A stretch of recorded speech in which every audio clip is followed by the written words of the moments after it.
चलिए, तो मध्य प्रदेश के कुछ इंपॉर्टेंट पर्यटन स्थल। अब देखिए, पर्यटन स्थल में अगर हम देखें तो इनमें बहुत सारी चीज़ें हैं, जैसे किले आ जाते हैं, ठीक है, मंदिर हैं, महल हैं, ठीक, इनको शामिल किया जाता है। और पर्यटन स्थल में आप किसको शामिल कर सकते हो, जैसे हमने आपको अगर याद हो तो वन्य जीव अभयारण्य, ठीक है, नेशनल पार्क पढ़ाए हैं, तो ये प्राकृतिक पर्यटन स्थल के रूप में आप देख सकते हैं। कोई धरोहर स्थल है, फिर धार्मिक पर्यटन स्थल, मैंने आपको मीन्स में भी ये क्वेश्चन पढ़ाया है अगर आपको याद हो, पर्यटन से रिलेटेड, कि भाई धार्मिक पर्यटन होता है, सांस्कृतिक पर्यटन होता है, तो ये सारे हैं। अब आपके एग्जाम में कैसा क्वेश्चन आता है, जैसे एक सिंपल सी चीज़ है कि भेड़ा घाट किस नदी पर स्थित है, ये एक आपका क्वेश्चन हो गया, ठीक है।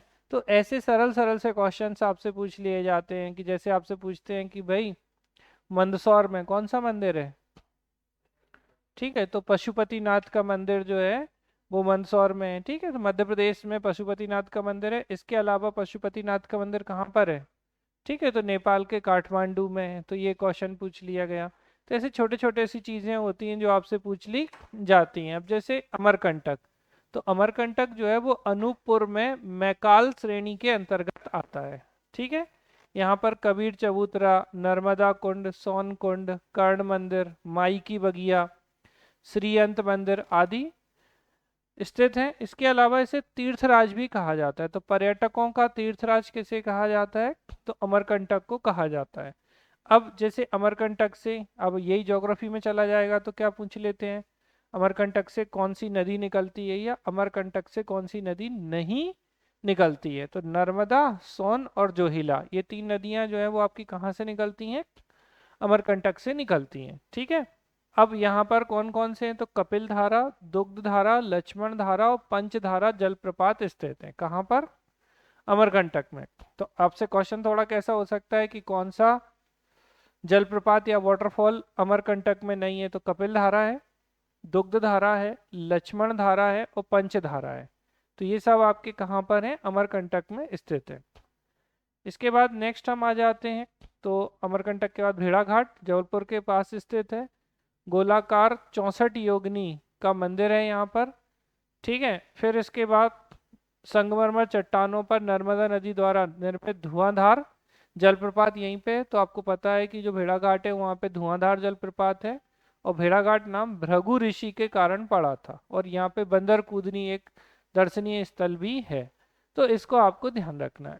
अब यहाँ से अब जैसे क्वेश्चन बनता है, 64 योगिनी मंदिर मध्य प्रदेश में कहाँ कहाँ है, ठीक है, तो एक 64 योगिनी मंदिर मुरैना में है, एक जबलपुर में है, भेड़ाघाट हो गया, और एक खजुराहो में है। तो कभी ऐसे पूछ लें कि कहाँ नहीं है, तो जबलपुर, मुरैना और खजुराहो, इन तीनों जगह पर आपका 64 योगिनी मंदिर है, ठीक है। फिर आ जाते हैं चित्रकूट। तो चित्रकूट सतना जिले में मंदाकिनी नदी पर स्थित है। इसका पुराना नाम ब्रह्मपुरी था। ये क्वेश्चन पूछा गया था कि किसका पुराना नाम जो है वो ब्रह्मपुरी है, ठीक है। कल एक बार कॉल कर लीजिएगा जी। तो ब्रह्मपुरी जो है किसका नाम है, ठीक, तो ब्रह्मपुरी किसका है, चित्रकूट का। तो ब्रह्मपुरी आपको ध्यान रखना है कि ब्रह्मपुरी जो नाम है वो चित्रकूट का, ये क्वेश्चन पूछा गया था, ठीक। एक और क्वेश्चन क्या, और अच्छे से ध्यान ये रखना है कि क्वेश्चंस को हमें कैसे कनेक्ट करना है। जैसे अब आपसे कभी पूछ लिया कि चित्रकूट से कौन सी नदी निकलती है बहुत सरल सरल प्रश्न। अगर आपका थोड़ा भी अवेयरनेस अच्छा होगा तो आप बहुत आराम से क्वेश्चन बना सकते हो। लेकिन हम इस बहाने या इस भरोसे एग्जाम देने नहीं जा सकते कि हमारा थोड़ा अच्छा था इसलिए हम गलत कराए। तो मंदाकिनी नदी के किनारे है, ब्रह्मपुरी कहा जाता है, ये क्वेश्चन पूछा गया है। पवित्र नगर तो बहुत सारे हैं, जैसे उज्जैन को भी पवित्र नगर है, इसको भी पवित्र नगर का दर्जा दिया गया है। यहाँ पर अब अनुसुईया आश्रम, भरतकूट, हनुमान धारा, सीताकुंड, रामघाट, कामदगिरी आदि स्थल यहाँ पर स्थित हैं। तो जो लोग गए होंगे चित्रकूट उनके लिए ये बहुत ही आसान सी बात, जैसे अब कोई पचमणी गया है तो उसके लिए पचमणी की जो साइट्स हैं वो बहुत आसान है, पढ़ने वालों के लिए थोड़ी सी डिफिकल्ट होती हैं। अब इसको थोड़ा सा दूसरे तरीके से, क्योंकि चित्रकूट में भगवान राम रहे हैं वनवास के दौरान, और सती अनुसुईया नाम सुना होगा अगर आपने, ठीक है। तो हनुमान धारा, सीता कुंड, राम घाट, कामदगिरी, तो ये भगवान राम से संबंधित स्थल हैं, इनको आपको ध्यान रखना है अच्छे से। ठीक है। फिर अब्दुल रहीम खान खाना की कर्मभूमि चित्रकूट रही है। किसकी? अब्दुल रहीम खाने खाना। कौन थे ये अब्दुल रहीम खाने खाना? तो ये अकबर के नवरत्नों में शामिल थे। ठीक है। और ये वही अब्दुल रहीम खान खाना है जिन्होंने, ठीक है, तो बुरहानपुर का खूनी भंडारा, जो कि जल प्रबंधन प्रणाली या वाटर मैनेजमेंट सिस्टम था, खूनी भंडारा, इसका निर्माण कराया। इसके अलावा अब्दुल रहीम खाने खाना ने तुजुक ए बाबरी, जो बाबर की आत्मकथा थी, वो किस भाषा में थी? ठीक है, कि तुर्की में? अब बताओ, तुजुक ए बाबरी जो है वो किस में होगी? तुर्की में। ठीक है, तो तुजुक ए बाबरी का फारसी में अनुवाद किया था और उसे कहा गया था बाबर नामा। तो तुजुक ए बाबरी का पर्सियन ट्रांसलेशन किसने किया था? अब्दुल रहीम खानी खाना ने किया था, अकबर के कहने पर। तो ये कुछ क्वेश्चन है जो हिस्ट्री से आपके कनेक्ट हो जाते हैं। फिर तुलसीदास जी की रामचरितमानस जो रचना है, इसमें अकबर के समय चित्रकूट में ही इन्होंने की थी। तो उससे डायरेक्ट क्वेश्चन भी पूछा गया है कि रामचरितमानस किसकी है? तो रामचरितमानस जो है वो तुलसीदास जी की रचना है। किसकी रचना है? तुलसीदास जी की। ठीक है। रामायण किसकी है? ठीक है, वाल्मीकि जी की। तो थोड़ा सा कंफ्यूज मत होना, नहीं तो गलत कर देते हैं लोग अक्सर। चलिए ओंकारेश्वर चलते हैं। देखिए ओंकारेश्वर जो है एक ज्योतिर्लिंग है। भारत में जो 12 ज्योतिर्लिंग हैं उनमें से एक है। और मध्य प्रदेश में जो 2 ज्योतिर्लिंग हैं, एक महाकालेश्वर, एक ओंकारेश्वर। तो नर्मदा नदी के तट पर है ये, खंडवा में। राज्य सरकार ने इसको भी पवित्र नगर, प्रदेश का दूसरा ज्योतिर्लिंग है ये। और ओंकारेश्वर ममलेश्वर के रूप में ये मौजूद है। ठीक है। हाँ जी बिल्कुल। देखो ओंकारेश्वर जो है हम नदी क्रॉस करके जाते हैं। ठीक है। जब हम ऐसे उतरते हैं नीचे की तरफ, जिन्हें देखा होगा उन्हें ही समझ में आएगी, राइट साइड में जो है वो, ठीक है, ममलेश्वर। तो ये आपको ध्यान रखना है, जैसे कभी बाई चांस पूछ लें तो ममलेश्वर, काजल रानी और शंकराचार्य की गुफाएं, ये दोनों क्वेश्चन पूछे गए हैं कि काजल रानी केव्स या शंकराचार्य केव्स कहाँ हैं। तो शंकराचार्य, वैसे भी आपको पता है शंकराचार्य के नाम पर एकात्म धाम। ठीक है। तो एकात्मवाद अगर आपको याद हो तो आदि शंकराचार्य की मूर्ति भी यहाँ पे स्थापित की गई है। फिर ठीक है, इसको स्टैच्यू ऑफ वननेस क्या कहा जाता है? स्टैच्यू ऑफ वननेस, क्योंकि आदि शंकराचार्य का जो सिद्धांत था वो अद्वैतवाद था। तो ईश्वर और आत्मा दो नहीं, एक हैं। तो उसी बेस पर है ये। ओंकारेश्वर नर्मदा और उसकी अन्य छोटी छोटी सहायक नदी कावेरी नदी के संगम पर स्थित है, जिसे हम मानधाता संगम भी कहते हैं। ठीक है। तो इसको आपको ध्यान रखना है अच्छे से। ठीक है। फिर आ जाते हैं मध्य प्रदेश के कुछ प्रमुख लोक, जैसे महाकाल लोक उज्जैन में है। भव्य देवी लोक, तो ये जो आपका हो रहा है सलकनपुर में है। सलकनपुर में किसका मंदिर है? कौन सी माता जी? शारदा माता मैयर में है। ठीक है। तो बीजासेन, ठीक है, वो बीजासेन माता किस मुख्यमंत्री की? ठीक है। तो ये क्वेश्चन भी पूछ सकते हैं कभी तो। ठीक है। और बनवासी रामलोक तो चित्रकूट, और राम राजा लोक ओरछा। ठीक है, महेश्वर। नर्मदा नदी के तट पर खरगोन जिले में स्थित है। महाजनपद काल में दक्षिण अवंती की राजधानी महिष्मती के रूप में रही है। ठीक है। जब हम महाजनपद पीरियड में जाते हैं तो बेटा कितने महाजनपद थे हमारे उस समय? तो 16 महाजनपद थे। ठीक है। 6वीं शताब्दी ईसा पूर्व में अगर हम बात करें तो कितने? 16 महाजनपद थे, और उनमें से 2 महाजनपद मध्य प्रदेश में थे। 2 ही ज्योतिर्लिंग मध्य प्रदेश में हैं, 2 महाजनपद मध्य प्रदेश में हैं। और उन 2 महाजनपदों में से कौन कौन से हैं? एक अवंती है और एक चेदी है। ठीक है। तो अवंती के 2, अवंती मतलब उत्तरी अवंती और दक्षिणी अवंती। उत्तरी अवंती की राजधानी उज्जैनी और दक्षिणी अवंती की राजधानी महिष्मती थी। ठीक है। तो ये है आपकी दक्षिणी अवंती के रूप में, जो ध्यान रखिएगा, जो महेशमती है यही महेश्वर कहलाने लगा। महेश्वर में सहस्त्रधारा जलप्रपात नर्मदा नदी के तट पर है। हमने आपको पेपर में भी दिया है, एग्जाम में भी पूछा गया है कि सहस्त्रधारा जलप्रपात। अच्छा, नर्मदा नदी अपने आप में एक पूरा टॉपिक है। नर्मदा नदी का ओरिजिन, कभी पूछते हैं कौन सी नदी है जो किस में बहती है, सतपुड़ा विंध्याचल के बीच में बहती है। कभी पूछते हैं रिफ्ट वैली में कौन सी नदी बहती है। कभी पूछते हैं सतपुड़ा सॉरी नर्मदा नदी का ओरिजिन कहाँ हुआ। कभी पूछते हैं कि कौन सा शहर नर्मदा के किनारे है या नहीं है। कभी पूछते हैं नर्मदा की ट्रिब्यूटरी कौन नहीं है। कभी पूछते हैं इस पे जलप्रपात कौन सा है। तो आप, और उस पे जो किताबें लिखी गई हैं, फिर नर्मदा पुरुष कौन है, अमृतलाल बेगड़। फिर एक किताब है इनकी नर्मदा तीरे तीरे, अमृतलाल बेगड़ की। फिर एक क्वेश्चन पूछा गया है कि नर्मदा समग्र किसकी रचना है, तो वो अनिल माधव दवे की। तो मतलब बहुत सारी बातें हैं। ठीक है, मध्य प्रदेश का सबसे बड़ा नदी घाट महेश्वर और अहिल्या घाटी है ये। अहिल्याबाई होलकर ने अपने शासन में महेश्वर को राजधानी बनाया था, ये भी क्वेश्चन पूछा जाता है। और अहिल्याबाई संग्रहालय और समाधि इनकी स्थित है। और अहिल्याबाई द्वारा संरक्षित महेश्वर साड़ी उद्योग को राष्ट्रीय स्तर पर पहचान मिली है। और ये साड़ियाँ जो हैं वो क्या हैं आपकी, ठीक है, तो ये जीआई टैग है। देखो महेश्वर जो है वो किस जिले में आता है, खरगोन में। कहाँ पहुंच गए, चंदेरी पे। ठीक है, तो महेश्वर खरगोन जिले में है। खरगोन जिले का वन डिस्ट्रिक्ट वन प्रोडक्ट तो मिर्ची है। ठीक है, और अगर हम बात करते हैं वन डिस्ट्रिक्ट वन प्रोडक्ट के बाद में, तो क्या कहा हमने, हाँ, ठीक है, तो जीआई टैग जो है वो महेश्वर की साड़ी है। फिर मैयर चलते हैं। शारदा माता मंदिर कैमूर श्रेणी की चित्रकूट पर्वत पर स्थित है। सॉरी त्रिकूट, चित्रकूट नहीं, गलत शब्द इस्तेमाल कर दिया। त्रिकूट या त्रिकुटा पर्वत और कहाँ है,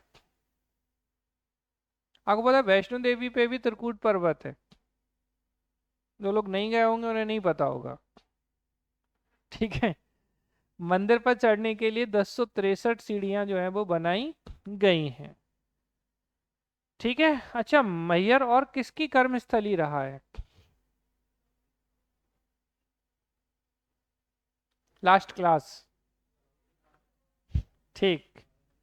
जैन तीर्थ द्रोणगिरी छतरपुर जिले में है ये। द्रोणगिरी में 35 मंदिर, 3 केव्स या गुफाएं हैं।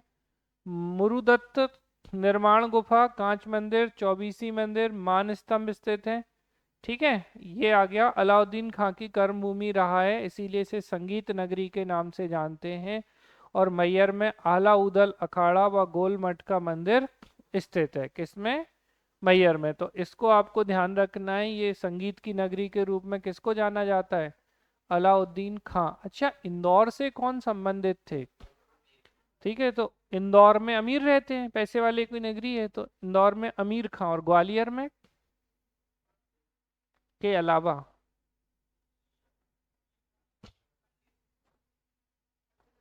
कुछ भी बोलोगे क्या और हम मान लेंगे। आपको पता है ना, हम मानते नहीं है किसी की जब तक हम सही नहीं सुनते हैं।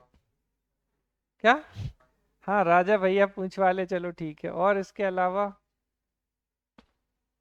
कौन कौन से संगीतकार बताए थे हमने, बताए हैं, ये मानते हो कि नहीं पहले तो।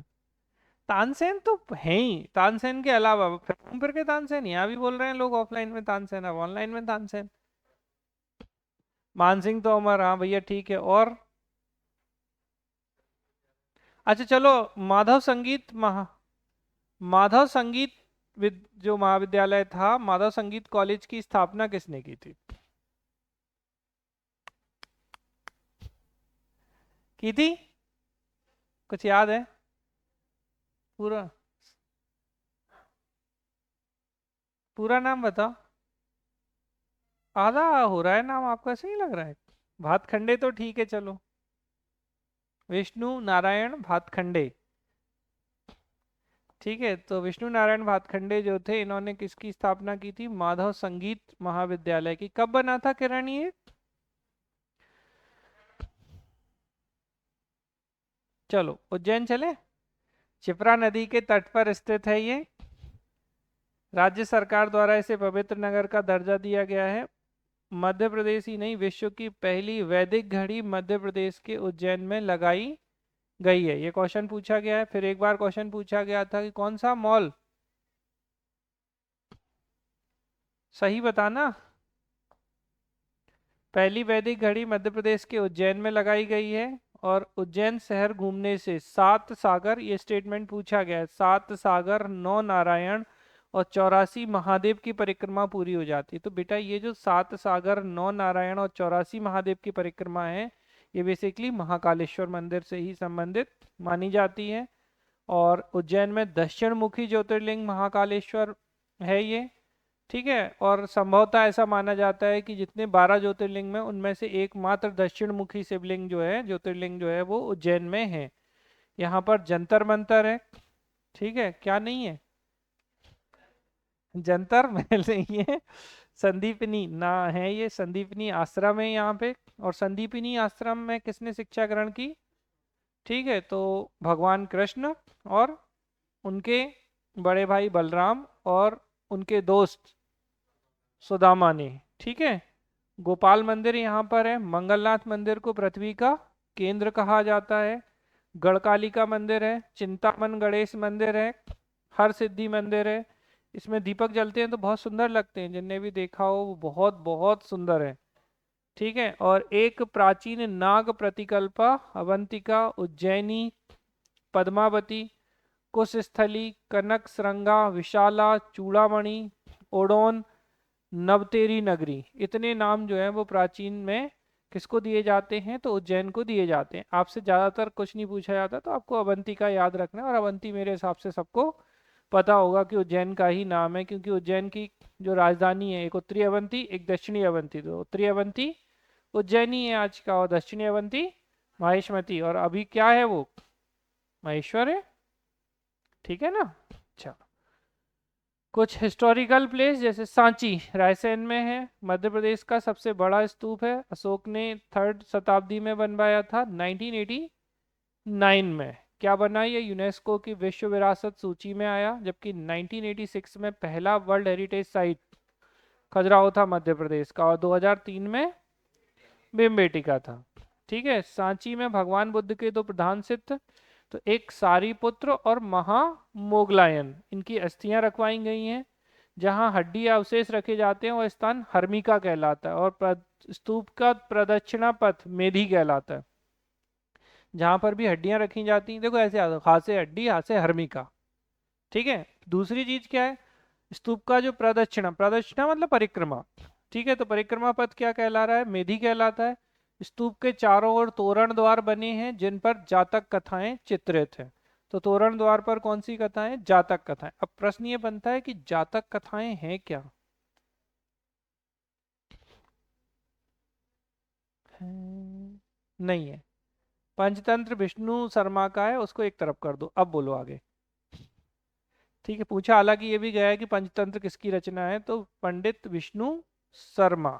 ठीक है। आगे बढ़ो, बताओ अब। जातक टेल्स या जातक कथाएं किससे संबंधित है? लाइफ में कोई बोलेगा? लाइव क्लास में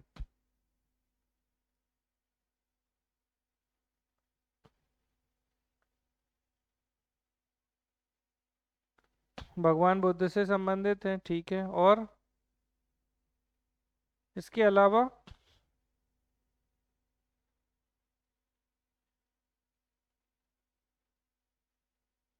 हम्म। क्या क्या क्या? अरे सीधा है, भगवान बुद्ध के पूर्व जन्म की कथाएं हैं। ठीक है।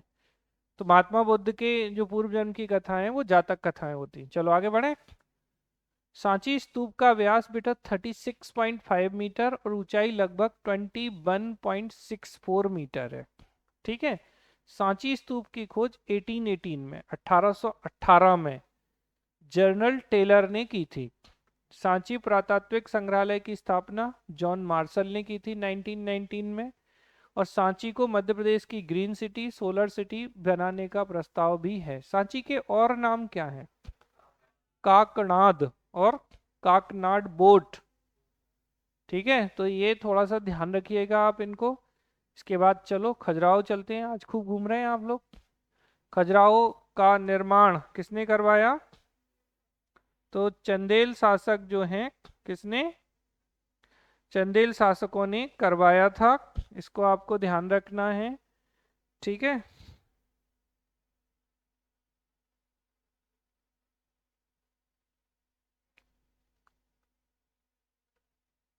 एक सेकंड। हाँ जी। तो अब धार्मिक और सांस्कृतिक केंद्र है ठीक है, आधारशिला राजा चंद्रवर्मा या नन्नुक ने रखी थी। नन्नुक कौन है? तो चंदेल वंश के संस्थापक हैं, ठीक है। छतरपुर के राजनगर तहसील में स्थित यह प्रदेश का सर्वश्रेष्ठ पर्यटन स्थल है। चंदेल राजाओं द्वारा इन मंदिरों का निर्माण, कभी कभार ये पूछ लिया गया है। तो 950 से 1050 एडी के बीच में, कब? 950 से 1050 एडी के बीच में इसका निर्माण हुआ है। यहाँ शैव जैन वैष्णव धर्म से संबंधित मंदिर हैं। वर्तमान में लगभग 25 मंदिर हैं। 1986 में ये मध्य प्रदेश का पहला विश्व धरोहर स्थल में शामिल किया गया और ब्रिटिश इंजीनियर टीएस वर्ट ने खजुराहो के मंदिरों को खोजने में विशेष भूमिका निभाई थी। तो टीएस वर्ट को याद रखना अच्छे से। और मोरक्को यात्री इब्न बतूता ने अपने लेखों में खजुराहो के मंदिरों का उल्लेख किया है। अब ये कौन है भाई इब्न बतूता? ठीक है, तो इब्न बतूता जो हैं ये मोरक्को से आए थे, पहली चीज तो। और ये किसके दरबार में आए थे? मोहम्मद बिन तुगलक, MBT, डी नहीं है ये किताब। मोहम्मद बिन तुगलक के शासनकाल में इब्न बतूता भारत आए थे। इसको आपको ध्यान रखना है अच्छे से। कौन भारत आए थे? Ibn Battuta. ठीक है, तो इब्न बतूता भारत कब आए? मोहम्मद बिन तुगलक के शासनकाल में भारत आए थे। इस बात को आपको बहुत अच्छे से ध्यान रखना है। क्या ध्यान रखेंगे? Ibn Battuta. और ये जो इब्न बतूता है, इनकी बुक रहला है, और इन्हीं को दिल्ली का काजी भी नियुक्त किया था मोहम्मद बिन तुगलक ने। और बाद में इन्हें चीन भी भेजा था अपने एम्बेसडर या दूत के रूप में। चलो आगे बढ़े। मांडू, सिटी ऑफ जॉय, आनंद की नगरी है, धार जिले में है। सादियाबाद है इसका पुराना नाम। और मांडू राजा कौन? बाज बहादुर और रानी रूपमती की प्रेम कहानी है। तो असरफी महल, जहाज महल, हिंडोला महल, बाज बहादुर महल, रूपमती महल, तबेली महल स्थित हैं। यहाँ पे जामा मस्जिद, होशंग शाह का मकबरा और नीलकंठ मंदिर स्थित हैं। मांडू में लगभग 12 प्रवेश द्वार हैं। इनमें सुल्तान जो है दिल्ली दरवाजा प्रमुख है। इसे मांडू का प्रवेश द्वार भी कहा जाता है। तो दिल्ली दरवाजा जो है वो, अब जैसे पूछ लें दिल्ली दरवाजा कहाँ स्थित है, ठीक है, तो मांडू में है, इसे मांडू का प्रवेश द्वार कहा जाता है। इसके अलावा जहांगीर दरवाजा, ठीक है, आलमगीर दरवाजा, भंगी दरवाजा, गाड़ी दरवाजा, रामगोपाल तारापुर दरवाजा स्थित है। तो आपको यहाँ एक और जो इम्पोर्टेंट चीज याद रखनी है, किससे संबंधित? मांडू से संबंधित, कि मांडू में जो होशंग शाह का मकबरा है वो किसने बनवाया?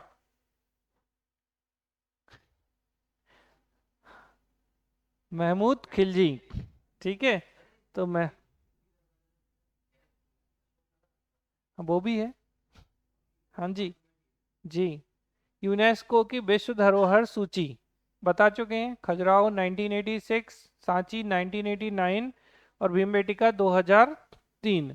रायसेन जिले में अब्दुल्लागंज में स्थित है। ये 2003 में यूनेस्को की वर्ल्ड हेरिटेज साइट में शामिल किया गया। 1957-58 में विष्णु श्रीधर बांकड़कर ने इसकी खोज की थी।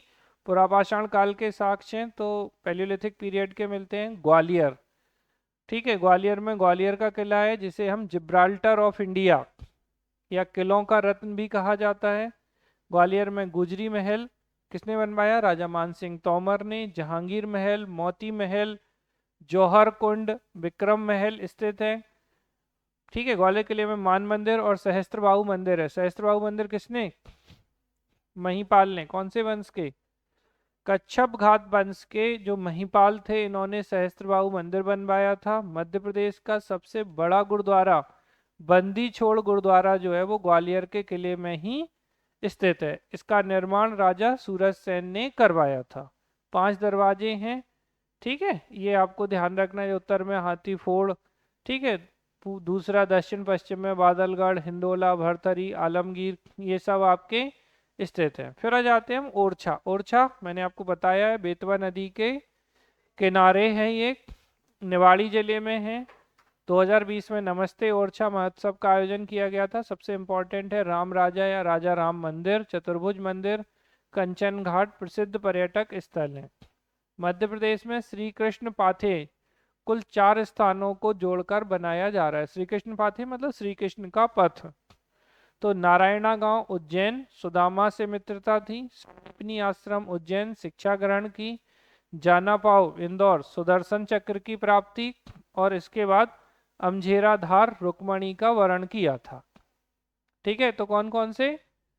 नारायण गांव, संदीपनी आश्रम, जाना पाव, कहाँ है ये?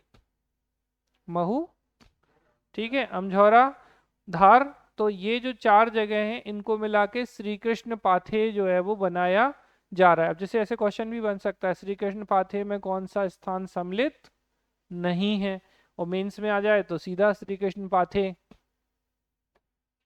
ठीक है, तो ये थे आपके। अब इसके बाद जैसे पचमढ़ी प्राकृतिक स्थलों में आते हैं, तो कैप्टन फोर्सिथ को पचमढ़ी की खोज और विकास का श्रेय दिया जाता है। तो फोर्सिथ को श्रेय दिया जाता है।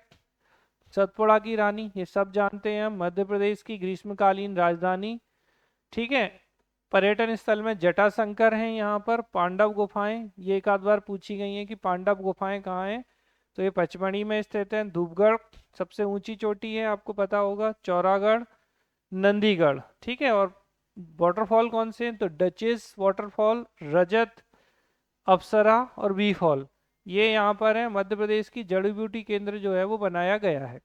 तो एक तो वाटरफॉल कभी कभार पूछ लिए गए हैं, तो याद रखिएगा डचेस फॉल, रजत फॉल, अप्सरा फॉल और वी फॉल यहाँ पर हैं। इसके अलावा पांडव गुफाएं पूछी गई हैं, धूपगढ़ पूछा गया है। तो धूपगढ़ मध्य प्रदेश की सबसे ऊंची चोटी है। कौन से पर्वत पर है ये? सतपुड़ा, पक्का? महादेव श्रेणी।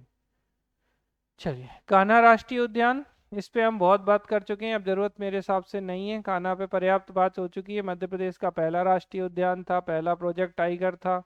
ठीक है, कुछ याद है? भूरसिंगा, बारहसिंगा, रोहन चक्रवर्ती, पेंच, अब नहीं बताएंगे, बहुत हो गया।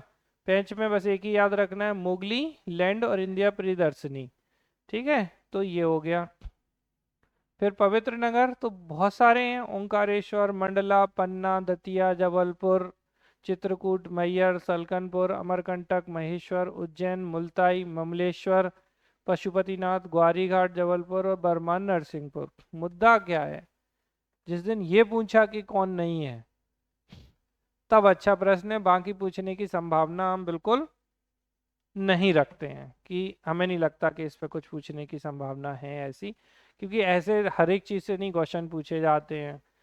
हाँ, ये हो सकता है कि 3 पवित्र नगर नहीं हो और पूछ लें कि कौन सा पवित्र नगर है, बाकी संभावना थोड़ी कम होती है। बहुती जलप्रपात, आप जानते हैं मध्य प्रदेश के मऊकन जिले में सैलर नदी पर स्थित मध्य प्रदेश का सबसे ऊंचा वाटरफॉल है, 198। बहुती से पहले मध्य प्रदेश का सबसे ऊंचा जो जलप्रपात है वो क्या माना जाता था? चचाई। ठीक है, ये बिहड़ नदी पे था।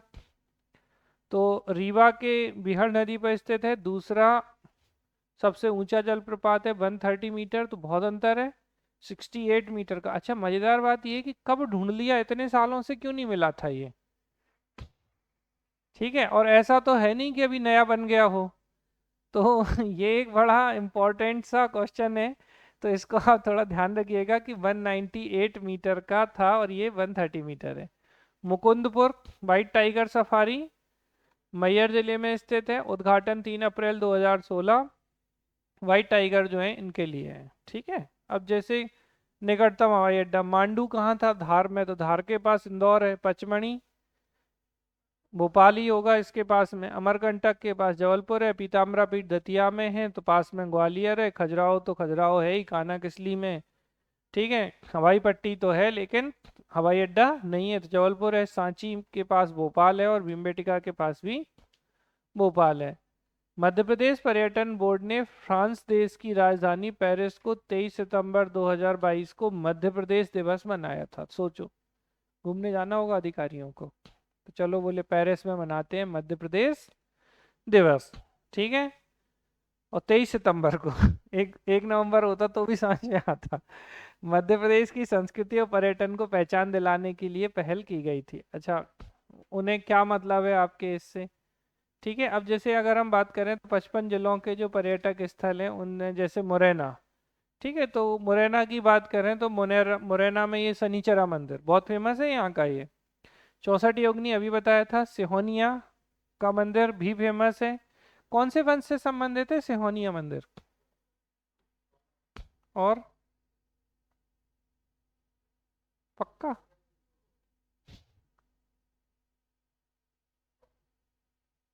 बताइए जल्दी से, सिहोनिया मंदिर जो है वो किस वंश से संबंधित है?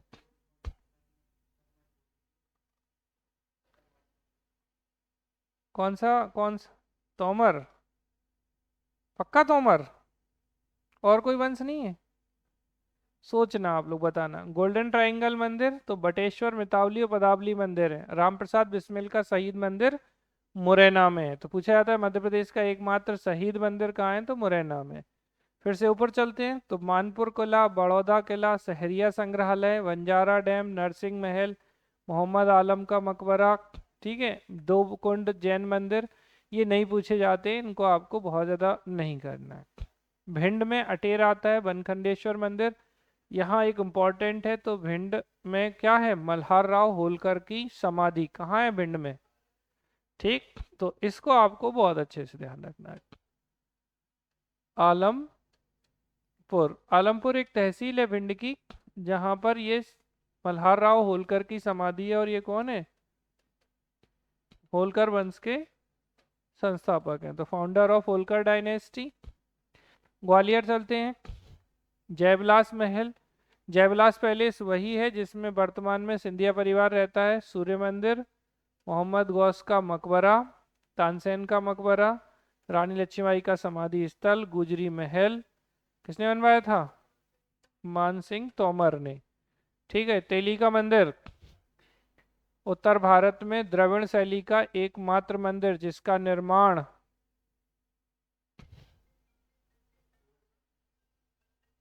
मिहिर भोज ने करवाया था।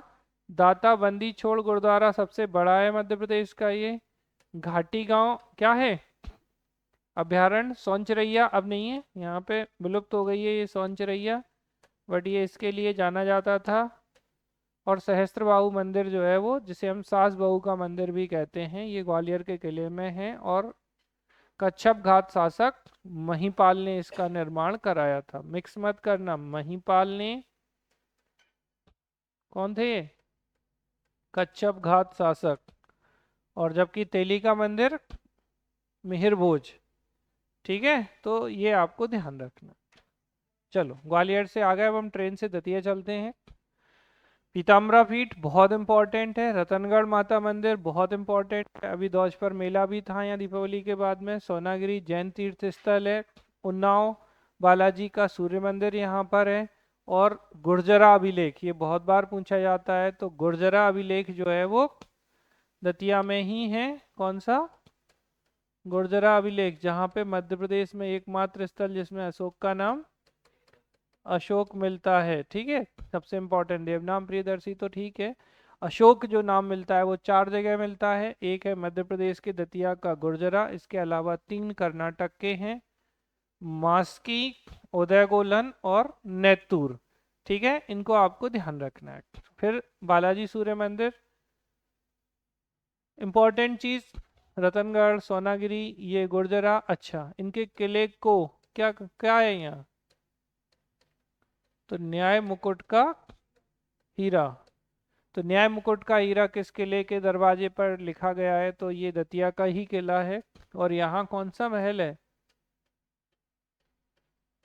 सतखंडा महल दतिया में है, और नौखंडा महल चंदेरी में है। तो सतखंडा महल जो है वो दतिया में है। चलो चंदेरी चलते हैं। बिना मीनार वाली जामा मस्जिद है, शहजादी का रोजा, बत्तीसी बावड़ी, परमेश्वरा तालाब, कटी घाटी, रामनगर महल, कौशक, जोगेश्वरी मंदिर। ठीक है। बैजू बावरा की समाधि चंदेरी में है, आपको पता है। जौहर कुंड यहाँ पर है, बादल महल है, करीला माता मंदिर है, तुमेन अभिलेख ये भी पूछा जाता है। ठीक है। क्या कहा जाता है इसे? राजा को शरतकालीन सूर्य की भांति कहा गया है, तो तुमेन अभिलेख, आनंदपुर धाम। ठीक है, ये काफी फेमस है आनंदपुर धाम। इसके अलावा यहाँ अगर हम देखें तो कौन सा, हवा महल यहीं पर है।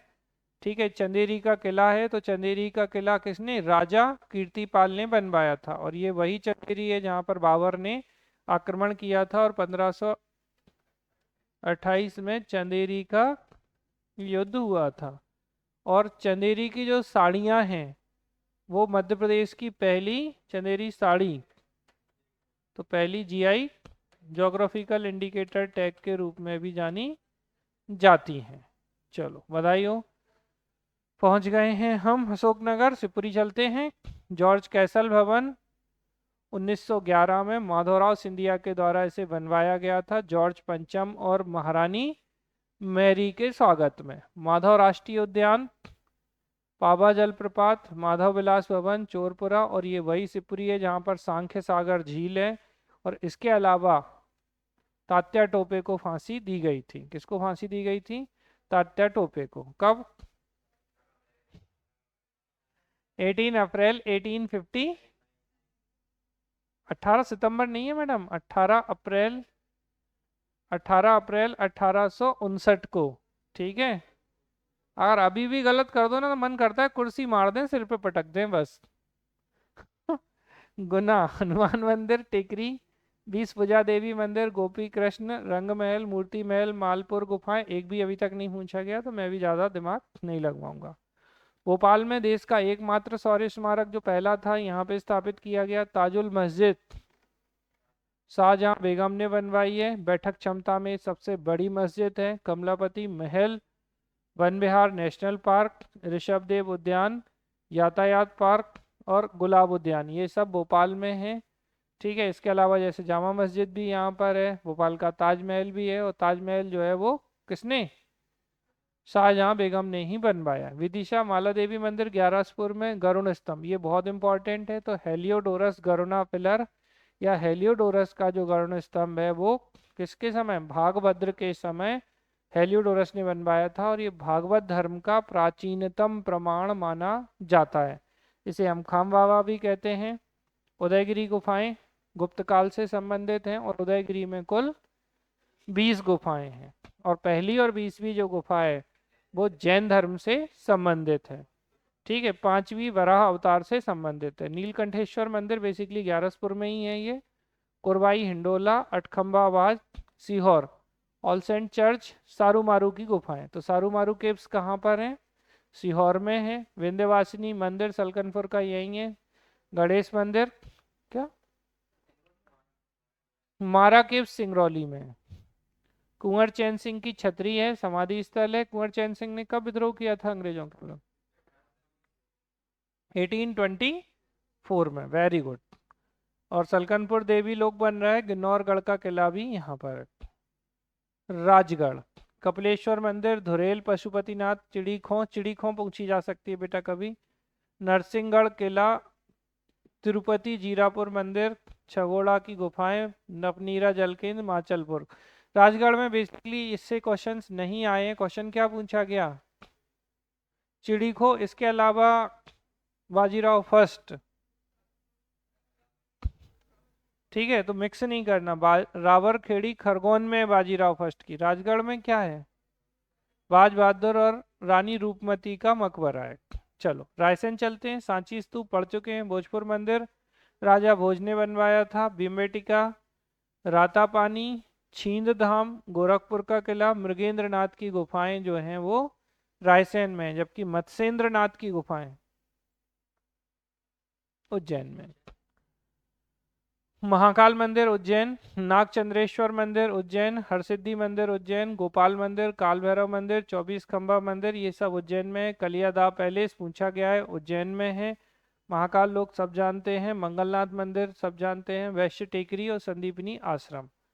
आगरमालवा में, ठीक है, केवड़ा स्वामी भैरवनाथ मंदिर, माँ तुलजा भवानी मंदिर, ठीक है, वैजनाथ मंदिर ये कोई नहीं पूछा गया। बगलामुखी मंदिर आगरमालवा में है, ये आ सकता है क्योंकि यहाँ लोग बहुत जाते हैं।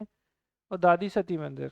शाजापुर, पार्श्वनाथ, राजराजेश्वरी, सोमेश्वर ये नहीं आते हैं, छोड़ दो इनको।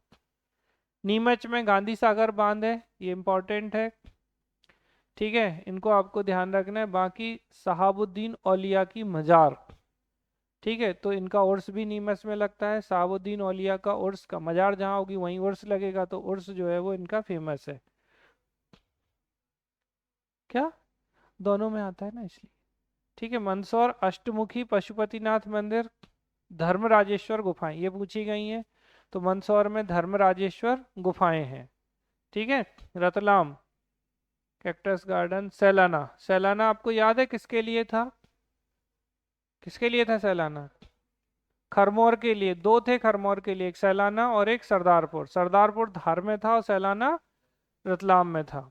देवास पवार छतरी, ठीक है। चामुंडा देवी मंदिर अगर इंदौर जाएंगे तो रास्ते में दिखता है आपको। पुष्पगिरी गंधर्वपुरी ये याद रखना। सागर खिमलासा, एरण अभिलेख सागर में है। एरण को ही सौभोग नगर या संभोग नगर कहा गया है, किसके समय? समुद्रगुप्त के समय।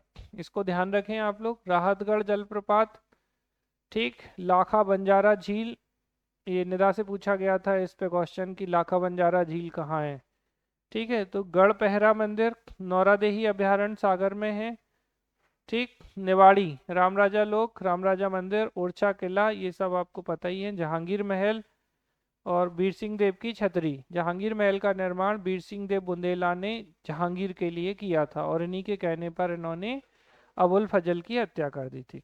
टीकमगढ़ में कुंडेश्वर भोलेनाथ का मंदिर है ये, ठीक है। इसके अलावा और कुछ नहीं आता है यहाँ पर। शाह बाबा कुछ नहीं। बलदेवगढ़ किला तो टीकमगढ़ में ही होगा। पन्ना नचना कोठार पार्वती मंदिर बहुत इंपॉर्टेंट है, गुप्त पीरियड का है ये। अजयगढ़ का किला पन्ना में है, ठीक। और इसके अलावा कुछ नहीं। छतरपुर खजुराहो, तो ये तो खटोला और अपटोकन छुआरा ये सब ठीक है। दमोह कुंडलपुर जैन तीर्थ स्थल है, पूछा जाता है। रानी दुर्गावती अभयारण्य दमोह में है। सिंगौरगढ़ किला है, ठीक है। इसके बाद कटनी, तो रूपनाथ, अच्छा रूपनाथ जो है ना ये जबलपुर भी मिलता है। रूपनाथ अभिलेख है ना, तो विजय राघवगढ़ किला, माँ जलपा मंदिर, विजयनाथ ये सब कुछ नहीं। करियतलाई कुछ नहीं, ये नहीं आता। भेड़ाघाट याद रखिएगा, बाकी ठीक है सब। डेंडोरी घुघबा राष्ट्रीय उद्यान पता है आपको। मंडला में कान्हा, बस यही याद रखना है। छिंदवाड़ा में पातालकोट याद रखिए। तांबिया बादलपुरी आदिवासी संग्रहालय याद रखिए, ठीक है। पेंच तो आपको पता ही है सिवनी में है, और कुछ नहीं है यहाँ। बालाघाट में भी, ठीक है। नरसिंहपुर, नर्मदापुरम, ठीक है। तो मड़ई कहाँ आती है? तो ये मड़ई जैसे अब काफ़ी डेवलप हो रहा है मड़ई पचमणी के साथ में ही, तो ये नर्मदापुरम में ही आता है। सेठानी घाट वगैरह थोड़ा सा याद रखिए। लोकल में बस आपसे जब इंटरव्यू होगा तब जरूर क्वेश्चन बनते हैं, बाकी ऐसे क्वेश्चन आपसे नहीं बनते हैं। मुक्तागिरी बैतूल में है, ये पूछा जाता है, बाकी कुछ नहीं पूछा गया है। हरदा में कौन सा मंदिर लगता है? हरदा में कोई मंदिर था, ए सॉरी मेला था हरदा में। सोडलपुर का मेला पूछा गया है बेटा। मकड़ाई का किला हरदा में। अगर याद हो आपको, मकड़ाई एकमात्र रियासत थी जो मध्य प्रदेश में शामिल की गई थी वर्तमान में। इंदौर लालबाग पैलेस, खजराना गणेश मंदिर, कांच मंदिर, पाताल पानी ये आपको ध्यान रखना है बस। मेघदूत गार्डन इसमें बिल्कुल मत जाना, बहुत ही फेमस है ये इंदौर का। मणिक वाघ पैलेस, कोई गया है मेघदूत गार्डन? नहीं सुना आप लोगों ने, अच्छी बात, भोले भोले वाले बच्चों। ओंकारेश्वर ममलेश्वर ज्योतिर्लिंग यहाँ पर। काजल रानी की गुफाएं, इंदिरा सागर बांध खंडवा में, हनुवंतिया खंडवा में। आपको पता है हनुवंतिया में क्या है? सबसे बड़ा सोलर, फ्लोटिंग सोलर पैनल जो है सबसे ज़्यादा, मतलब फ्लोटिंग वाले जो सोलर पैनल लगते हैं ना, वो यहाँ पर है। दादा धूनी वाले। शंकराचार्य की गुफाएं खरगोन में, बाजीराव पेशवा की समाधि स्थल रावरखेड़ी खरगोन। और सहस्त्रधारा याद है, महेश्वर किला, बुरहानपुर, असीरगढ़, बीबी की मस्जिद, कुछ नहीं, खूनी दरवाजा, कुंडी भंडारा, ये सब। खूनी दरवाजा ध्यान रखना, खूनी दरवाजा कहाँ है? चंदेरी में। यहाँ कौन सा है? खूनी भंडारा। बड़वानी में बावन गजा मंदिर, ये पूछा गया है, जैन तीर्थ स्थल बावन गजा कहाँ पर है? तो बड़वानी में स्थित है। कौन से क्रांतिकारी थे जो यहाँ से बड़वानी से संबंधित थे? भीमा नायक। बढ़िया। चलो, झाबुआ, हाथी पावा पहाड़ी, कोई नहीं। धार में खरबूजा महल, रूपमती महल, ये सब हम कहाँ पहुंच गए? बेसिकली मांडू, ऑलरेडी पढ़ चुके हैं आप। रीवा, गोविंदगढ़, चचाई जलप्रपात। हाँ जी, सतना, रामबन और ये सब, शारदा माता मंदिर अब मैहर में आ गया ये, तो इसको आप मैहर ही रखना। सीधी। चलो, झिंगुरदा याद है? झिंगुरदा किसके लिए थी ये? कोयले के लिए। मारा की गुफाएं, तो मारा या माड़ा, सींग से मारा, सिंगरौली, ऐसे याद रखिएगा। अमरकंटक के मंदिर आपके शहडोल में है। उमरिया में बांधवगढ़ राष्ट्रीय उद्यान है, बस ठीक है। बहुटी जलप्रपात जो है वो मऊगंज में है। पांडुरना बन गया छिंदवाड़ा से, ठीक है। मैहर, शारदा देवी मंदिर, आलाउदल, मुकुंदपुर सफारी, ये सब आपके कहाँ पर है? मैहर में स्थित है। दिल्ली में जो सेंट्रल विस्टा प्रोजेक्ट के तहत बने संसद भवन की डिजाइन हूबहू विदिशा के विजय मंदिर से मिलती है। अब देखो मजेदार बात क्या है, पहले की जो हमारी संसद थी उसकी डिजाइन मुरैना में कौन सा मंदिर था? 64 योगिनी मंदिर, तो उसी से डिजाइन लिया गया था काफी कुछ। अब जो हमारी नई जो संसद बनी है सेंट्रल विस्टा प्रोजेक्ट के अंतर्गत, ये विदिशा के विजय मंदिर से मिलती है। अच्छी बात है, मतलब मध्य प्रदेश पे ही अटकी है अभी संसद हमारी, ठीक है। और चालुक्य नरेश कृष्ण के मंत्री वाचस्पति ने करवाया था। ये एक बहुत अच्छा क्वेश्चन है, ये आएगा तो बहुत लोग हो सकता है इसका आंसर क्या करेंगे, मुरैना का 64 योगिनी मंदिर जो है वो लगा देंगे। तो 64 योगिनी मंदिर पुरानी संसद के लिए था, नई संसद जो है वो विजय मंदिर जो है कहाँ पे है? तो विदिशा का है। और कृष्ण के मंत्री कौन? चालुक्य शासक कृष्ण के मंत्री जो थे वाचस्पति ने इसको करवाया था। इस डेटा को आप बिल्कुल रट मारिए, ठीक है ना, इसलिए रटना शब्द इस्तेमाल किया कि कोई गड़बड़ नहीं हो। विक्रांत भैरव तंत्र पीठ उज्जैन में स्थित है। उज्जैन का अंकपात यानी संदीपनी आश्रम प्राचीन काल में शिक्षा का प्रमुख केंद्र था, भगवान कृष्ण। उज्जैन में मौलाना रूमी का मकबरा स्थित है। पुराणों में अमरकंटक को सर्वतीस नायक्रम बताया गया है, ठीक है। और सांची को काकनाद, वैदिसगिरी, वैदिस नगर नहीं, वैदिस नगर बोलोगे तो विदिशा हो जाएगा, वैदिसगिरी, चैत्यागिरी, काकणाएं भी कहा जाता है, ठीक है। 7वीं सदी में बोटश्री पर्वत से सांची को उल्लेखित किया गया है। और 64 योगिनी मंदिर खजुराहो में है, ये आपको पता ही है। धूपगढ़ हरवत्स कोट के नाम से भी जाना जाता था, धूपगढ़ को पूर्व में, ठीक है। और भोपाल का छोटा तालाब का निर्माण हयात मोहम्मद खान ने, दीवान छोटे खान ने करवाया था, इनके जो दीवान थे। खजुराहो का लक्ष्मण मंदिर बनाने हेतु मथुरा से 16,000 शिल्पी लाए गए थे, ठीक है। स्टैच्यू ऑफ वननेस या एकात्म धाम तो आदि शंकराचार्य का है, 21 सितंबर 2023 को, 108 फीट है। ओंकारेश्वर मानधाता खंडवा जिले में स्थित है, ठीक है। अद्वैत लोक के नाम से विकसित किया जा रहा है। अद्वैत वेदांत संस्थान की स्थापना भी यहाँ पर की जाएगी। कुछ कॉरिडोर हैं, ये आप बहुत आराम से जानते हैं। महाकाल लोक उज्जैन, देवी सलकनपुर, राम राजा ओरछा, रामपद गमन, राम जहाँ गए तो चित्रकूट, लेटे हनुमान सौसर पांडुरना, रविदास सागर, पीताम्बरा माई लोक दतिया, सनी लोक मुरैना, नागलोक बड़वानी, ठीक है। इनको आपको ध्यान रखना है। चलो, ये तो हुई बात आपकी किससे संबंधित। अब जैसे ये नॉर्मली ये ज़्यादा कुछ पूछे नहीं जा रहे हैं तो इन पे अपन ज़्यादा बात नहीं करेंगे। पहले थोड़ा ट्रेंड हुआ करता था, जैसे पहले अशोक कुमार के बारे में पूछा गया कि किसे दादा मुनि कहा जाता था, ये भागलपुर बिहार, तो ये पूछा गया एक क्वेश्चन है, ठीक है। चलो, ये आप पढ़ चुके हैं अगर याद हो तो, संगीत कला पता चुके हैं ना। तो तानसेन, क्या नाम था इनका? रामतनु पांडे, इनके पिता मकरंद पांडे, इनके प्रारंभिक गुरु गौस मोहम्मद खां नहीं थे।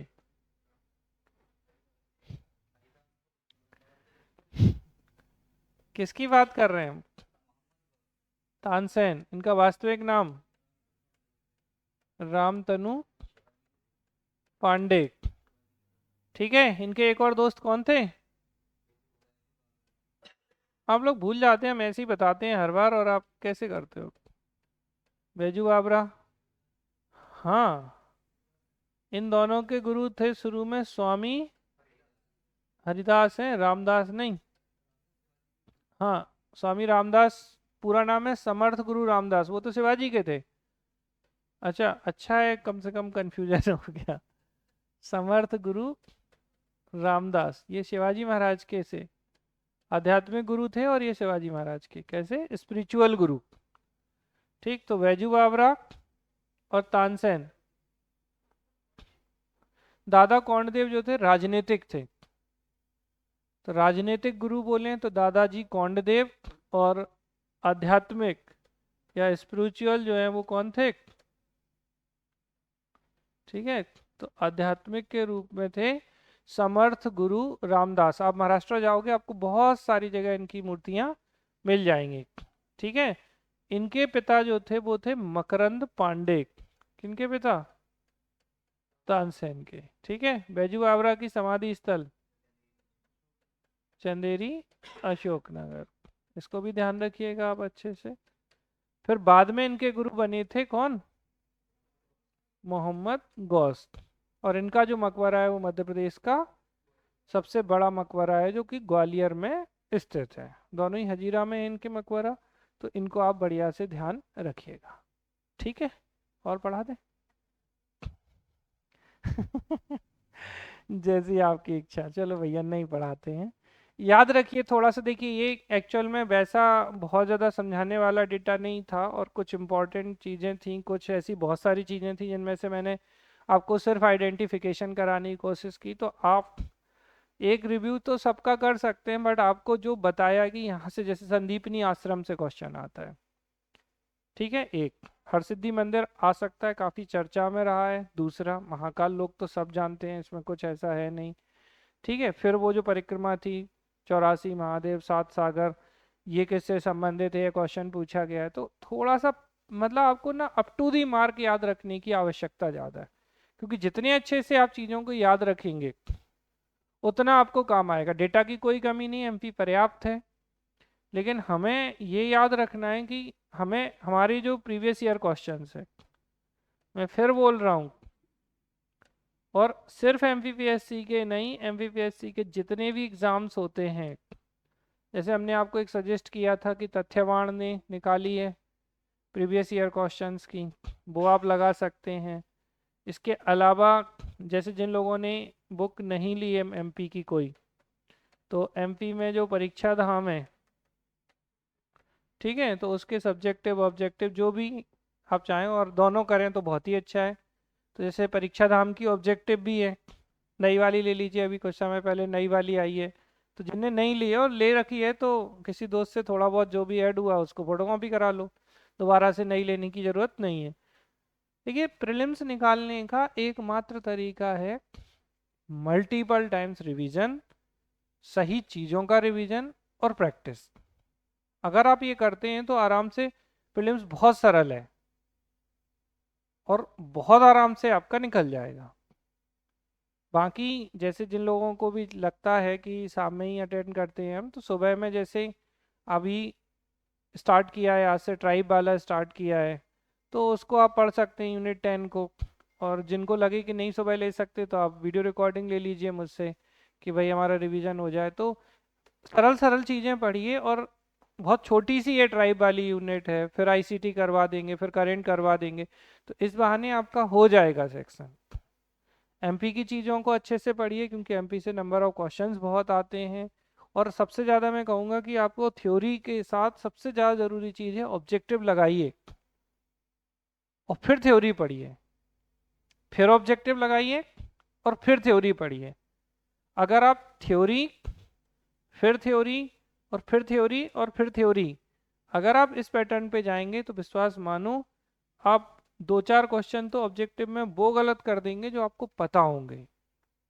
क्योंकि जब क्वेश्चन के फॉर्मेट में क्वेश्चन मतलब आता है तो वो थोड़ा अलग होता है, और जब वो थ्योरी अकेली होती है तो वो चीज़ अलग होती है। थ्योरी में तो हम बहुत सारी चीज़ें पढ़ते हैं, इसलिए अच्छा तरीका थ्योरी ऑब्जेक्टिव, फिर थ्योरी, फिर ऑब्जेक्टिव। और ऑब्जेक्टिव में मैंने आपको जैसे कहा परीक्षा धाम आप लगा लीजिए, तथ्यवान की जो आई है उसमें आप जैसे नई परीक्षा धाम ले रहे हो तो वैसे ही उसमें काफ़ी कुछ चीज़ें कवर हो जाएंगी। और तथ्यवान को इसलिए क्योंकि उन्होंने शायद आईसीटी भी कवर किया है ना उसमें, तो आईसीटी वगैरह के भी क्वेश्चन है। और देखिए इनके क्वेश्चन रिपीट होते हैं खूब, तो आप मल्टीपल टाइम्स लगाएंगे तभी उन चीज़ों को बहुत अच्छे से याद रखेंगे।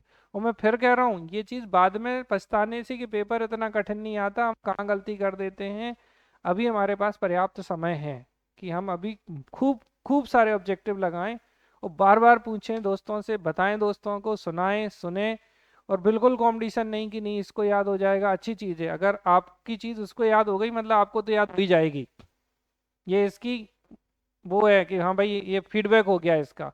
तो बार बार आपको चीज़ों को करना है। और जो चीज़ें रिपीट करते हैं बार बार कि ये चीज़ पढ़नी है, ये करना है, फिर से आप वीडियो देख लीजिए जो मैंने वीडियो बनाए हैं 4 स्ट्रेटजी वाले कि ये टॉपिक आते हैं। उससे क्या होगा ना 85-90% जो सेक्शन एग्जाम में आ रहा है वो आपके ब्रेन में क्लियर हो जाएगा। और एक बार वो सेक्शन क्लियर हुआ तो आप एक एक चैप्टर उठा के भी आप रिवीजन करना शुरू करोगे तो आपके लिए वो बहुत आसान होगा। और अगर आप उसको नहीं समझोगे तो फिर बहुत दिक्कतें हैं। और दूसरा तरीका तो टेस्ट हो ही रहे हैं, तो टेस्ट के बहाने भी आप तैयारी करिए। परसों है आप लोगों का टेस्ट, तो इंडियन हिस्ट्री और एमपी हिस्ट्री का टेस्ट है, दीजिए। कितना अच्छा कर सकते हैं करने की कोशिश करिए, देखें कितने लोग 90 ला पाते हैं। ठीक है, चलिए, थैंक यू। कोई क्वेश्चन लाइव में किसी का?